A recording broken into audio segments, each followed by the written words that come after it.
The Minister for Education and Skills has warned education staff that they shouldn't underestimate the difficulties ahead in the public sector pay restoration talks.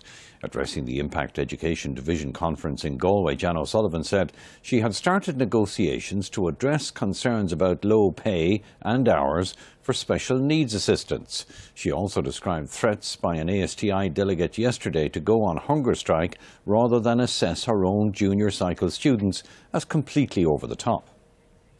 Impact represents over 10,000 education staff, including non-teachers like school secretaries, special needs assistants and caretakers. Jan O'Sullivan is the first minister ever to visit their conference. High on her agenda, pay. She acknowledged that public pay restoration was in the offing, but warned the difficulties shouldn't be underestimated, as the government was still borrowing to fund day-to-day spending.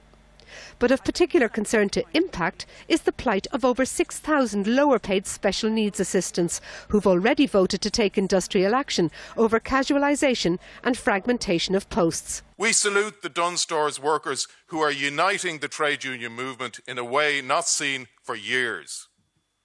We have echoes of their struggle in our own current battle against casualisation of SNAs and the plight of school staff who are reliant on grant funding.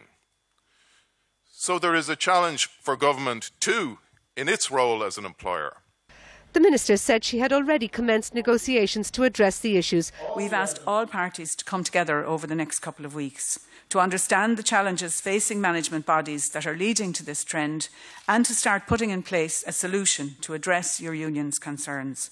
Concerns which I share about the hours worked by SNAs and the wages that they earn. After her address, she was asked about an ASTI delegate threatening to go on hunger strike rather than assess her own junior cycle students. That delegate was completely over the top. I mean, she talked about war. We're not at war. We have an industrial dispute. It's not something anybody should even contemplate hunger strike about. This afternoon, this conference will hear a presentation on the controversial Job Bridge scheme, which many delegates fear is displacing full-time employment. Ingrid Miley, RTE News at the Impact Conference in Galway.